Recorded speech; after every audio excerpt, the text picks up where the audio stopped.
What's your creepiest and most eerie story? A haunted house story, all true. While in college in Greenville, North Carolina, in 1979, I rented a room in an old, musty, beat-up house with two other guys. None of us had known each other before renting our rooms. The house had 6 bedrooms, 3 downstairs and 3 upstairs. The 3 of us all stayed in the downstairs rooms. At night, when you looked up the staircase, all you could see was darkness. The upstairs rooms were jammed with furniture. You could hardly get into them. Home alone one night, as I was going past the staircase, I got this weird feeling on the back of my neck. I turned and saw nothing. Then I looked up the stairs into the darkness. It looked like there was a girl in a nightgown staring down at me. I blinked and she just stood there. I scurried into the lighted living room and tried to pretend I hadn't seen what I know I had seen. A couple of nights later, I'm sitting in the living room with one of my housemates, and our third housemate walks in the room and says, "Guys, I just walked past the staircase, and I would swear I saw a girl in a nightgown staring down." My mouth went dry instantly.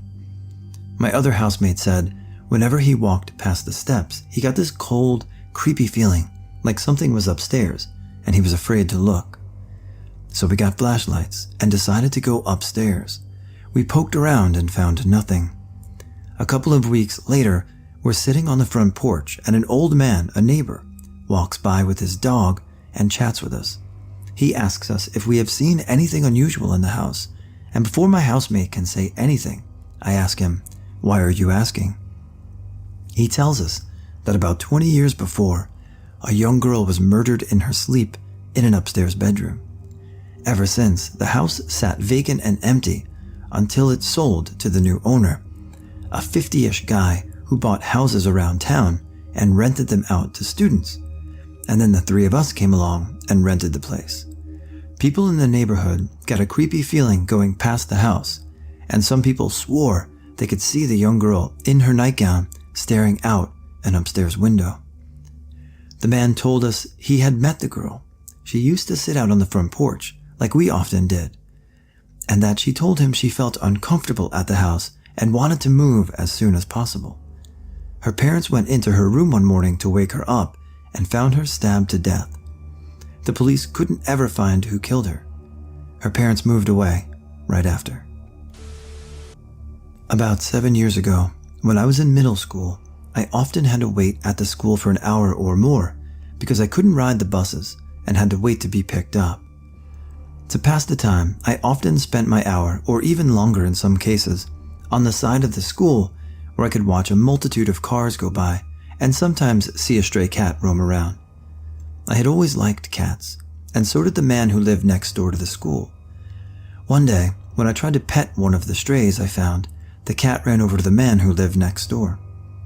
That was really the first time I was able to introduce myself and where he could do the same. He told me he had seen me hang around the edge of the school quite a lot and that he noticed I had wanted to pet some of the strays. He had told me that a lot of the strays visited his home because he often left food out, and I was welcome to come over if I wanted to enjoy their company. I declined that day because it was pretty close to the time I was about to be picked up, and, not to mention, I had been warned to stay away from strangers. However, over the next few days, the man repeatedly asked me if I would like to come over. Being a child who loved animals, I couldn't refuse the prospect of playing with kittens over waiting in a parking lot. He led me to his back porch, where there were quite a few cats coming and going, though some seemed a little afraid of my presence. I wanted to reach out and pet one as I was about to ask a question, but the man put a finger to his lips and he told me in a whisper, "They'll run away if you make any noise."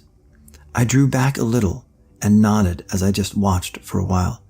Eventually, a few of the braver, or possibly curious cats ventured closer.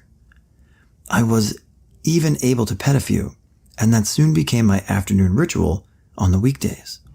However, when I was reaching my final days of middle school and about to advance to the junior high school, the man asked me if I would still come by to see him and the cats.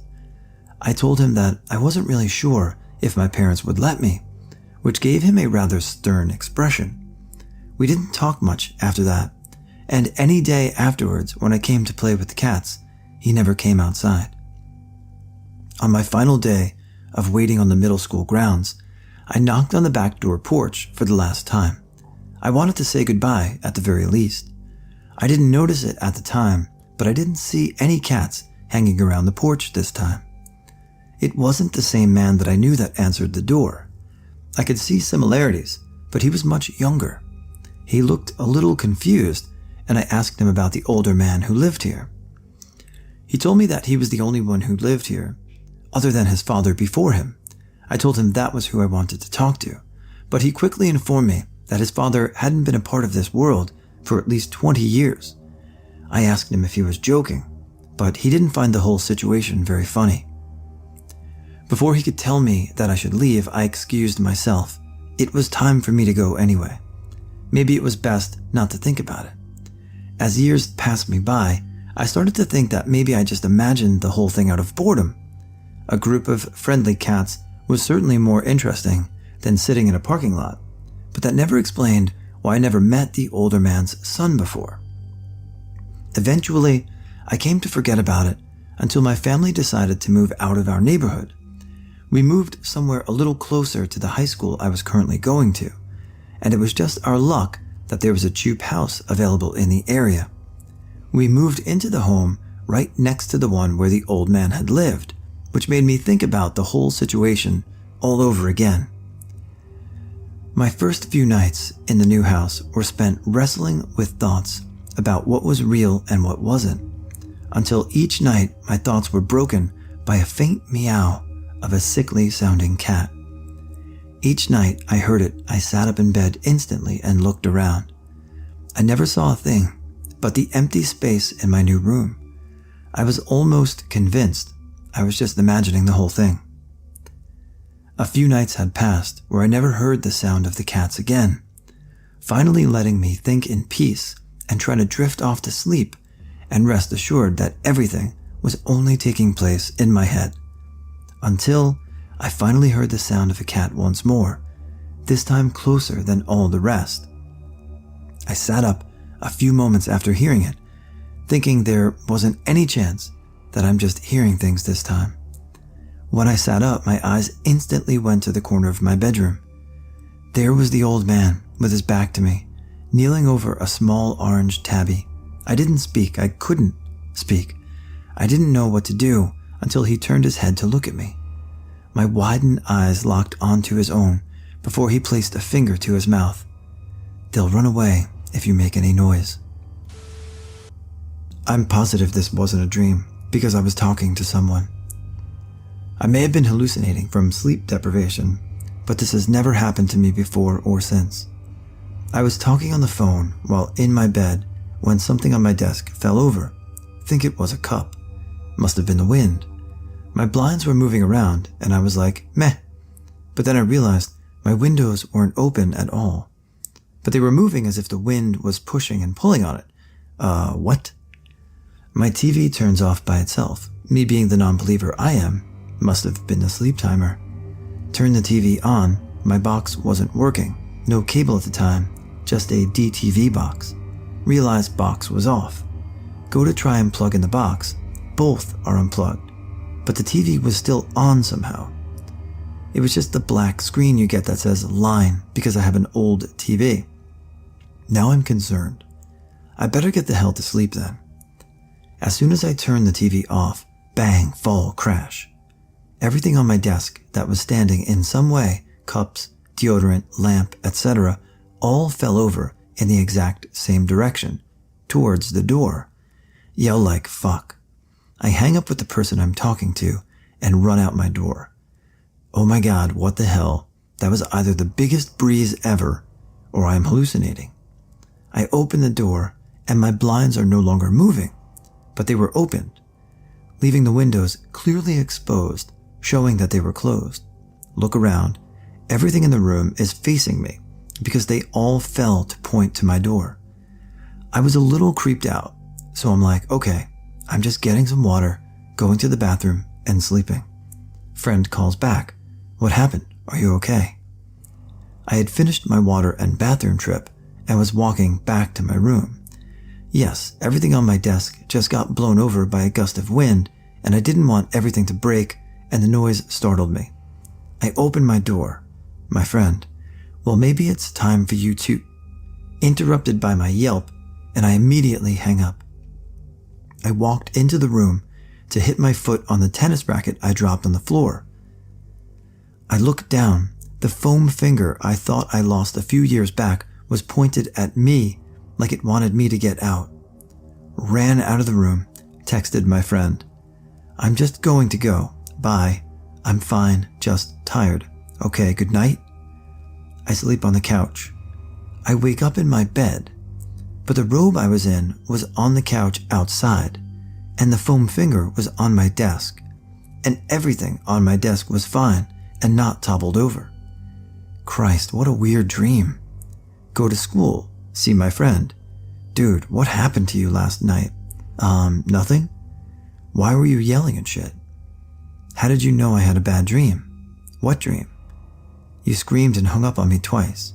He pulls out his phone. I see my text, but it was different than I remember. Instead of saying, "I'm just going to go, bye, I'm fine, just tired," which is what I remember, his inbox and my sent message box both say, "Okay, just need to stay out of my room." The weird part is, I had just moved into that room. It was my dad's old office, and I liked being on the ground floor better. It was almost like I was being evicted, but by inanimate objects. Edit. TLDR. Objects in my room tried to kick me out of my own room. My uncle is a general surgeon in Winnipeg, Manitoba, Canada, and one time he told me the creepiest story I've ever heard. He was an intern working in the ER late one night, working with another team of doctors, working to keep this elderly man alive. He had a surprising amount of hair for a man his age and had big, bushy white eyebrows, and he was on his last legs, slowly dying, holding on to life. The old man was having a very serious heart attack, and the doctors were in a frenzy to assist this man just when another immediate call came in. A couple teenagers were driving around Winnipeg, intoxicated I'm sure, and they crashed into a guardrail. It was a very serious crash. The driver and person in shotgun didn't make it, but a girl sitting right behind the driver's seat made it out alive, but in critical condition. She as well was hanging on to life. The girl rushed into the ER, and my uncle was told to leave his station with the old man because his hopes were dwindling every minute. The moment the girl entered the ER, most of the attention was faced to her. There was a lot of blood she was losing, and a lot of blood, my uncle said, and went into a coma for about 10 minutes. He issued, and within that time, he was told to leave the girl. They didn't need him anymore. So he went back to the old man, and he had died. This is where it gets weird. The next day, the girl was in stable condition. It was quite miraculous, he told me. My uncle went to talk to this girl, and for some reason, he didn't know why. He just felt like asking her what it was like in the coma, and she told him it was weird.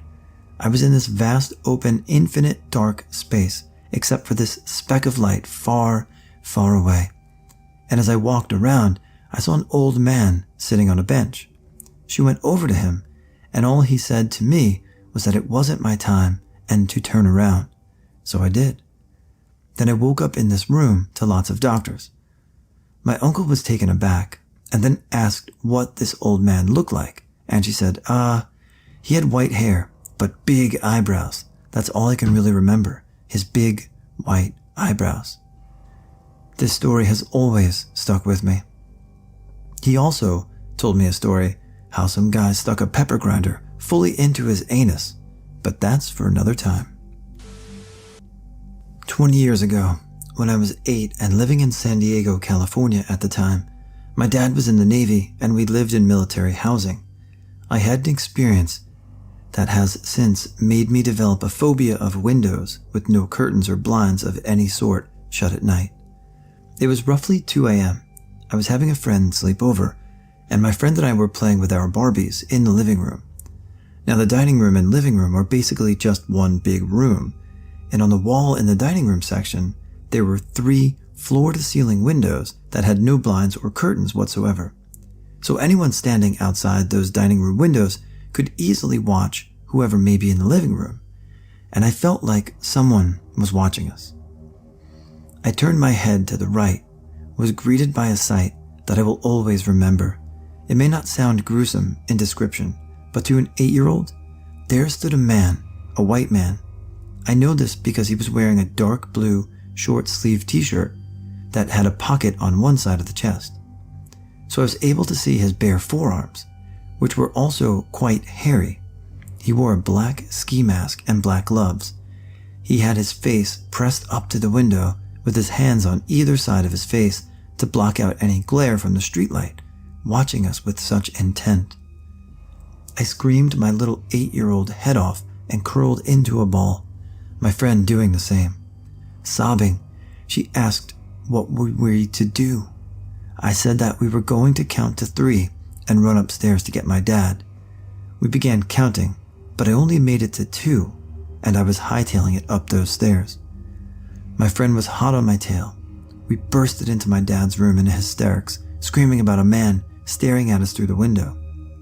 He didn't hesitate to jump out of bed and race out to the backyard where the man would be standing. Of course, by the time my dad got there, the man was gone. Years later, I'm retelling this account to my mom. My parents were divorced, but she lived in the area and remembers hearing about a rapist on the loose right about the time in that area. To this day, I am convinced that man was that rapist.